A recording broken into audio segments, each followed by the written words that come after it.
এমন সুন্দর যৌবন, আহা শক্তির টাইমটা, জীবনের সক্ষমতার সময়। ছোটবেলা তো ভাইয়া দুর্বল, বৃদ্ধ বয়সটাও দুর্বল।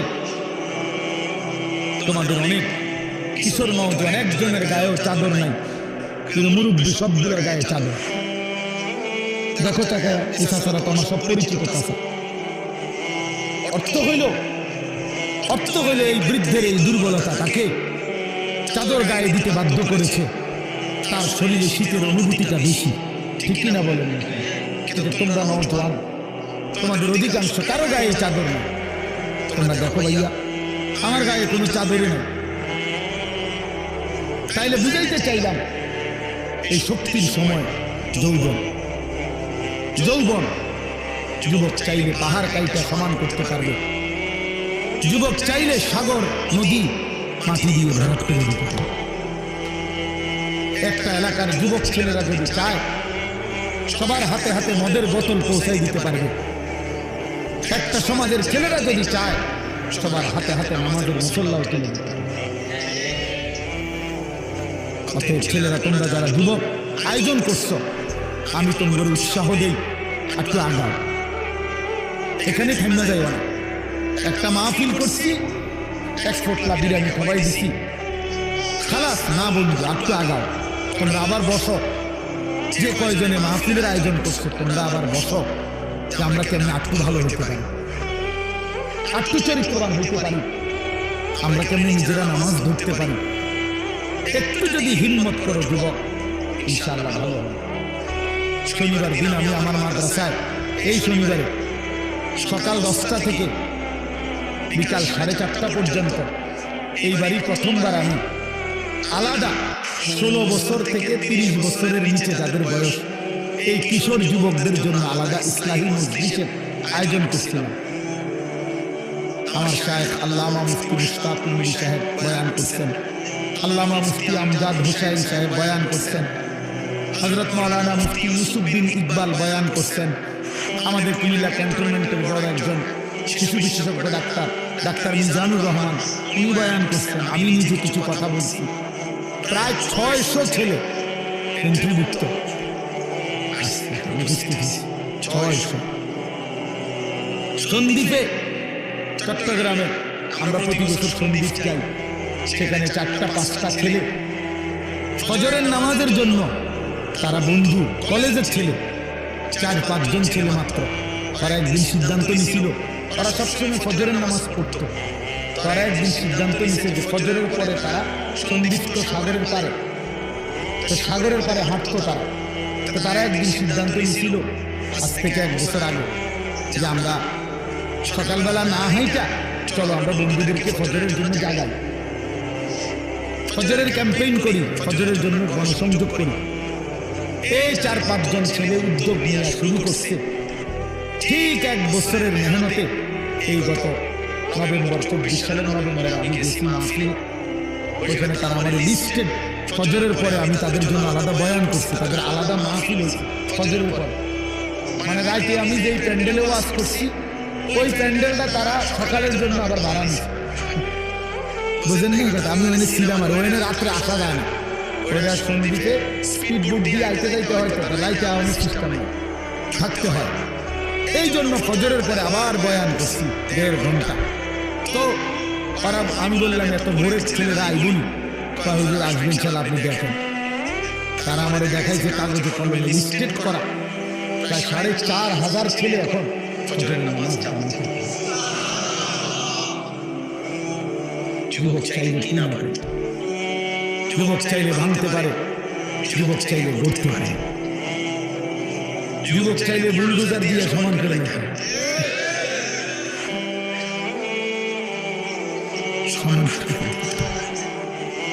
আবার সেই ভাঙার উপরে যুবক চাইলে গড়তে পারে। আল্লাহ তাআলা নওজোয়ানের শরীরে অসম্ভব হিম্মত দান করেছে, অসম্ভব। এই জন্য বাপ, আমি যুবক যারা, তাদেরকে উৎসাহিত করলাম। মহান আল্লাহ পাক রব্বুল আলামিন আমাদেরকে বলছেন, আমি তোমাদের ইমানদার, ইমান নিলাম, আমি ইমান দিছি বান্দা, আমি গত বছর যখন তাবলীগের সফরে ছিলাম দিনাজপুর জেলায়, গত বছর আগস্ট মাসে ৭২ বছর বয়স্ক একজন হিন্দু লোককে কালেমার দাওয়াত দিছিলাম। ওনার 2 ছেলে মুসলমান। ওনারে আমি 2.5 ঘন্টা কালেমার দাওয়াত দিছি। আমরা 3 জন আলেম মিলে কত অনুনয় বিনয় করছি, কাকতি মিনতি করছি, কাঁদছি, চোখের পানি ফেলছি। একটা বার চাচা কালেমা পড়েন, আপনার ছেলে মুসলমান, ছেলের বউ মুসলমান, আপনার নাতি নাতনি সব মুসলমান, আমি এখনো বসে আছেন কেন? আহা, ৭২ বছর হয়ে গেছে।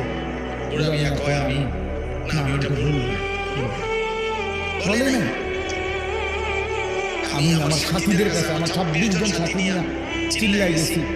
16 জন আলেম এক চিল্লা সফরে 950 মানুষ আল্লাহ রাস্তা গেছে।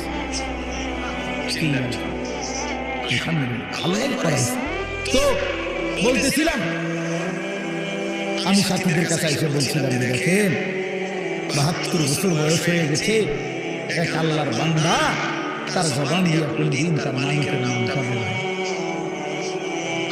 আমারে আপনার আল্লাহ তাআলা কত তৌফিক দিয়েছে যে আমরা কত হাজারবার, লক্ষবার কালেমা লা ইলাহা ইল্লাল্লাহ মুহাম্মাদুর রাসূলুল্লাহ এটা যে আমরা পড়তে পারি, পড়তে পারছি, এই সৌভাগ্যের কৃতজ্ঞতা। এটা যদি আল্লাহ আমাদের জবান দিয়ে কোনদিন না বলে, কথা বলে না বাপ, এই ছেলেরা মিয়া, এই আব্বাস, যারা নামাজ পড়ো না, আরে না ফরমান, তুই যদি হিন্দুর ঘরে জন্ম নিতে, তুই যদি ইহুদির ঘরে জন্ম নিতে, তুই যদি খ্রিস্টানের ঘরে জন্ম নিতে, বেটা কি হতো জীবন? যদি কোনদিন কালেমার আহ্বান না শুনতা, তুমি তো মুসলমানের ঘরে জন্ম নিয়ে এভাবে ইমানকে ফেলে দিলা। মুসলমানের ঘরে জন্ম নিয়ে এভাবে নামাজকে প্রত্যাখ্যান করলা।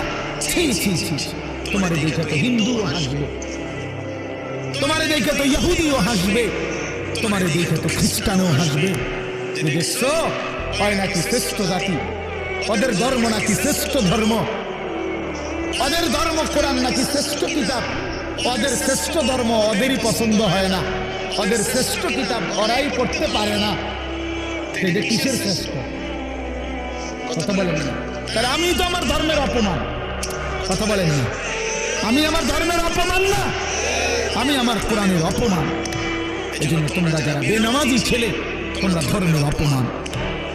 তোমাদের যাদের চুল বেঈমানের মতো, তোমরা মুসলমান ধর্মের অপমান। তোমরা, তোমাদের কারণে আমার ধর্ম লজ্জিত, তোমাদের কারণে ধর্ম বেইজ্জতি হয়েছে। তোমরা ইসলামকে অপমানিত করলা, আল্লাহকে অপমানিত করলা, আমার নবীর শ্রেষ্ঠতম 23 বছরের আদর্শকে তোমরা অপমানিত করলা। এই অপমানের বিচার আল্লাহ করবে, মনে ছেড়ে দিবে না বাপ। আল্লাহ কোরআনে বলছে, বান্দা আমি 1 সেকেন্ড ছাড়বো না, আমি হিসাব নেব। তুমি আমার কি মনে করছো বান্দা? বাদ দুটো খাওয়াইছি দেখে তুমি মনে করছো আমি মাতি না? হ্যাঁ, কিটা মনে করছো? পেশাব পায়খানার ভাত তুমি মনে করছো আমি কিছুই বলবো না, কিছুই বলবো না। তুমি জানো না ফেরাউনকে শোয়াইছে কে? তুমি জানো না কারুনকে শোয়াই দিছে কে? তুমি জানো না নমরুদ সাদ্দাতকে নিশ্চিহ্ন করে দিয়েছে কে? তুমি শোনো নাই? তুমি আন্দাজ করো নাই আমি আল্লাহ কেমন? এই পৃথিবীর কত অবাধ্য জাতিকে আমি আল্লাহ ধ্বংস করে দিয়েছি, শোনো নাই? ওই গোটা পৃথিবীর সমস্ত আধুনিক প্রযুক্তি থাকার পরেও তো বাবা আমেরিকার ওই বেঈমানরা ক্যালিফোর্নিয়ার লস অ্যাঞ্জেলস তাদের একটি স্টেট আগুনে দাবানো হয়ে পুরে ছাই হয়ে গেছে। লক্ষ লক্ষ কোটি কোটি মিলিয়ন বিলিয়ন ডলারের এক এক বিল্ডিং। আপনারা মুরব্বীরা মিলিয়ন বিলিয়ন ডলার কি তাই বুঝবেন না? কয়টা আপনি 1 মিলিয়ন বিলিয়ন ডলার কত টাকা? কমপক্ষে 300 টাকার বেশি। মানে আপনি বুঝবেন না, এখানে বুঝবেন না, কথা বুঝছেন কি? হ্যাঁ, আমরা কিতাবে পড়ছি এক বুজুর্গকে, হ্যাঁ, একটা জিনিস দামি ওনার কাছে ছিল, তো ওনার কাছে বলছে আপনি বিক্রি করে দেন, কত মূল্য? উনি বলছে 100 দিরহাম, 100 টাকা। তো উনি যখন বিক্রি করে দিচ্ছে ওনারে 100 দিরহাম দিচ্ছে, তো অন্য কেউ ওনারে পরে বলছে হায় হায় জনাব, আপনি তো বহুত বড় ঠকছেন, মাত্র 100 টাকা দাম চাইলেন, এটার দাম তো আরো অনেক। তো উনি বলছেন আল্লাহর কসম, 100 টাকার উপরে 100 দিরহামের উপরে কোন সংখ্যা আছে আমার তো জানা নেই, আমার তো এর উপরে কিছু জানা নেই। আমার মেজ বোনের বিয়ে যখন হয়েছিল, মেজ বোন, আমি তখন প্রাইমারি শেষ করে মাদ্রাসায় ভর্তি হয়েছি, এই সময় আমার বোনের বিয়ে হয়েছে। তো বোন জামাই যখন এই আগে ছোটবেলা বিয়ের দিন বোন জামাই যখন আসছে, তখন শরবত খাওয়াইছি যে তখন কিছু টাকা দিতে হবে না, যে শরবত খাওয়াই তারে। তো আমার 100 টাকা দিচ্ছে না প্রথম। তো এগুলো নাকি ওনার কাছে আরো টাকা ছিল, তো ওই আরো তো সাফাসাফি করলে আরো দেয়, আরো কিছু দেয়, না মানলে আরো দেয়, এমনি এমনি নিয়ম ছিল। আমার 100 টাকা দিচ্ছে, আর এটা দেখে আর একটা দৌড়ে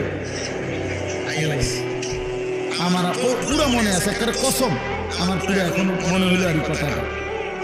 আমার একটা আমার ভাই, চাচাতো ভাইটাই বা অন্যরা এত দাম চাইছে, বেউ খুব 100 টাকা নিয়ে দুধ দিয়ে গেছে। আমি বলছি আমি তো আসলে এর থেকে বেশি টাকা দিবেন আর বেশি। তো বলতে চাইলাম হাজার হাজার কোটি কোটি মিলিয়ন ডলারের এই বাড়ি ভবন, এগুলো পৃথিবীর সর্বাধুনিক প্রযুক্তি দিয়ে, অত্যাধুনিক প্রযুক্তি থাকা সত্ত্বেও, আধুনিক সরঞ্জামাদি থাকার পরেও বাপ আল্লাহর দেওয়া আযাবে আগুনে যখন জ্বলছে, এই কয়দিন হলো কোন বেঈমান 1 সেকেন্ডের জন্য আগুন নিভাইতে পারেনি। 14,000 ফায়ার সার্ভিস কর্মী একসাথে আপনার পানি দিচ্ছে, আরো বাড়ে আগুন আরো বাড়ছে। তার মানে বোঝা গেল বাবা, পৃথিবীর কারো শক্তি মূলত কোনো শক্তি না, আল্লাহর শক্তির সামনে, আল্লাহর ফায়সালার সামনে। আল্লাহ যদি ভালো রাখে তাইলেই ভালো থাকা। হ্যাঁ, আপনার টাকা তো আছে 1000 কোটি টাকা, কিন্তু আপনার ফেলে অসুখ, আপনার টাকা তো আছে লক্ষ কোটি টাকা, কিন্তু আপনার তো ডায়াবেটিস, আপনি কি টাকা দিয়ে কি করবেন? আমি 7,000 ঘন হলেও কি লাভ হলো আপনার? এই জন্য আমি অনুরোধ করছি, আমরা মনে আল্লাহ আমাদেরকে বলছে এটাই কথা, সকলেই আল্লাহর কথা শুনবে, এটা জরুরি না, কারণ সবার সৌভাগ্য হবে এটাও জরুরি। আসমানের কাছে আল্লাহ তাআলার কাছে আল্লাহর কথা বলতে পারা এটাও সৌভাগ্য, শুনতে পারা এটাও সৌভাগ্য, ইন্তজাম করতে পারা এটাও সৌভাগ্য। যালিকা ফাদলুল্লাহি ইউতিহি মান ইয়াশা। আল্লাহ তাআলা বলেন যে আল্লাহ তাআলার ফজল, অনুগ্রহ, দয়া তিনি যাকে ইচ্ছে করেন দিয়ে থাকেন, তিনি যাকে ইচ্ছে। হযরত বেলাল রাদিয়াল্লাহু তাআলা ওনার বাড়ি মক্কা মদিনা অনেক দূরে, কিন্তু উনি মুসলমান হয়েছেন, সাহাবী। হযরত হুযায়ফা নবীর সাহাবী, ওনার বাড়ি মক্কা মদিনা ইয়ামান, উনি মুসলমান হয়েছেন, সাহাবী। হযরত সালমান ওনার বাড়ি মক্কা মদিনা, ওনার বাড়ি ইরান, পারস্য। তো উনি সেখান থেকে আল্লাহ আনাইছে, ইনকারে মাওলা হয়েছে। হযরত আবু হুরায়রা রাদিয়াল্লাহু তাআলা বিখ্যাত সাহাবী, সবাই নাম জানেন। আবু হুরায়রার নাম সবাই জানেন না? উনিও কিন্তু মক্কা মদিনার মানুষ, দাউস গোত্র, অনেক দূরে, কিন্তু সেখান থেকে আল্লাহ ওনাকে আনায় মুসলমান হয়েছেন, সাহাবী হয়েছেন। কিন্তু আবু জেহেল বাড়ির কাছে, আল্লাহর ঘর কাবার সবচেয়ে কাছে, সর্বপ্রথম বাড়ি যা কাবার পরে আবু জেহেল। জানেন না? আবু জাহেলের ঘরের আগে কারো ঘর নেই, কারো ঘর ছিল, নবীজির ঘর আরো পিছনে ছিল, সবার ঘর পিছনে। কাবা ঘরের সবচেয়ে নিকটতম প্রতিবেশী ছিল আবু জাহেল। কিন্তু বদমাইশি আবুল আহাব কাছে ছিল, বঞ্চিত। এই জন্য এটা আসমানের খায়। এত কাছে থেকে বঞ্চিত হলো কেন? এত দূরে থেকে আসলো, বুঝছেন না হিসাবটা? মূলত ফয়সালাটা কার? আল্লাহ বলছেন আমার অনুগ্রহ, আমার দয়া, আমি যাকে ইচ্ছে করে দিই, আমি যাকে ইচ্ছে